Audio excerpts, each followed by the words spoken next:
Kembali di Ainis Jabar, saya kembali terlebih dahulu ke Bu Lilis. Bu Lilis, sebetulnya bagaimana cara mengolah stres orang Ya. tua terutama antara menghadapi anak dan juga Hmm. menghadapi permasalahan keluarga lainnya, lah, seperti Iya, itu.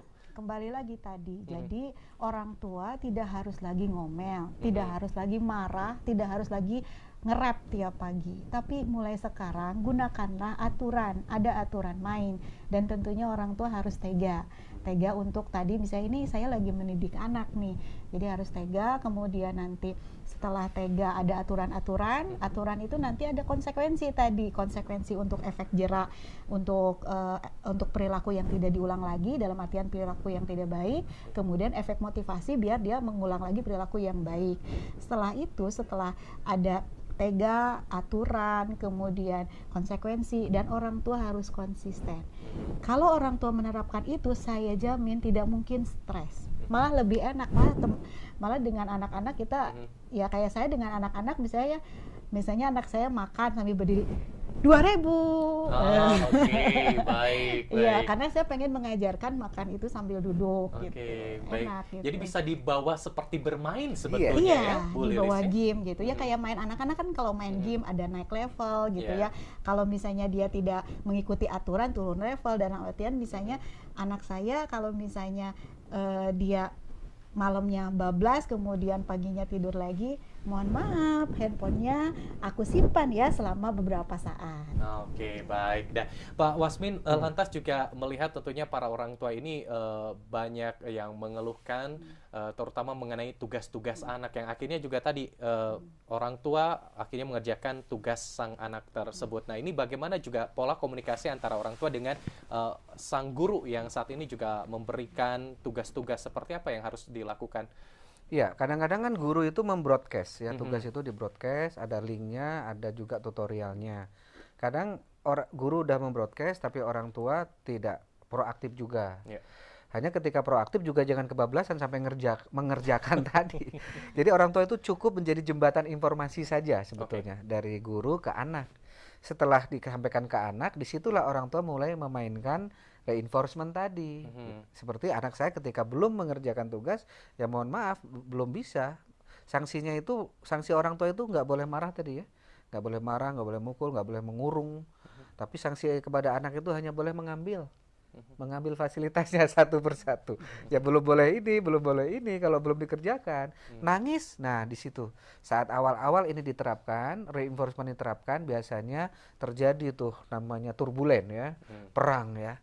Nah, saat itu orang tua emang harus bisa merelakan diri, sementara boleh punya mengasingkan diri dulu di kamar atau apa, narik nafas yang dalam dari hidung, hembuskan ke perut, dan meyakini bahwa cara ini lebih baik daripada marah-marah. mhm. Ketika anak mungkin ketika diambil handphonenya kan dia gedor-gedor pintu Iya. misalnya. Mhm, Tenang, tarik nafas, hembuskan. Meyakini ini lebih baik ya. Mendingan anak yang marah karena diambil handphonenya daripada kita ujungnya nanti marah ke anak karena tidak kerjasama. mhm, Ketika anaknya marah, anak tidak trauma. mhm. Tapi kalau kita yang marah ke anak, anak bisa trauma. Oke. Bisa nggak bagus buat masa Mhm. depannya. Oke, baik. Ini karena keterbatasan waktu, mungkin terakhir dari Bu Lilis, tips apa yang juga bisa diberikan terutama kepada pemirsa nih, para orang tua yang sedang melihat selama masa pandemi COVID-19 ini yang tampaknya nih akan diperpanjang masalah Ya. sekolah daring ini nih, Bu Lilis, Mangga? Ya, tip pertama emang harus tenang dulu. Mhm, Karena kalaupun misalnya kita panik juga emang kondisi dengan kepanikan tidak akan berubah kan. mhm, Nah, setelah tenang untuk orang tua, ayo kita sama-sama belajar untuk lebih tadi menerapkan aturan di rumah, karena di rumah juga kan organisasi, ada aturan main.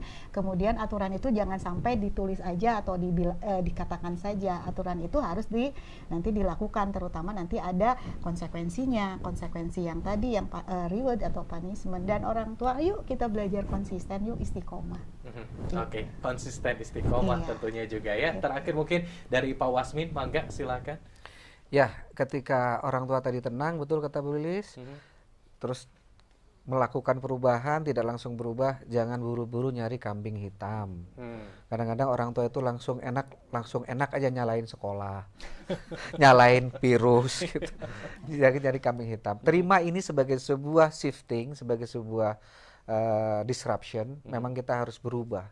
Bahkan beberapa sekolah, termasuk sekolah yang kami bina di Anak Langit, sekarang justru dengan COVID ini kami buka kelas online malah. Yang nanti akan terus kami buka meskipun COVID sudah berhenti. Jadi biasakan mengambil tanggung jawab orang tua. Ini perubahan, ini memang harus kita hadapi. Saya yang harus fleksibel mengikuti perubahan ini. Saya mengadopsi teknologi. Kalau jaringan internet enggak, ya kami cari solusinya. Kalau ada masalah ekonomi, ya kita cari bantuan, jangan malu-malu. Hubungi RT, hubungi RW, banyak bantuan kan sekarang juga. Orang sudah sangat peduli, jadi jangan menyerah, jangan diam. Ambil tanggung jawab, jangan cari kambing hitam. Oke, jangan menyerah, jangan diam, itu juga tadi ya. Baik, terima kasih banyak atas kehadirannya Pak Wasmin Arsyad, ahli pendidikan anak dan juga performance coach. Terima kasih sudah bergabung, dan juga Ibu Lilis Komaria, psikolog klinis dan keluarga. Terima kasih sudah bergabung. Dan pemirsa, itu dia perbincangan kita, terutama juga bagi para orang tua, mudah-mudahan bermanfaat dan juga sekali lagi tetap semangat untuk menghadapi masa pandemi COVID-19 ini. Dan pemirsa tetap di rumah, jaga kesehatan Anda.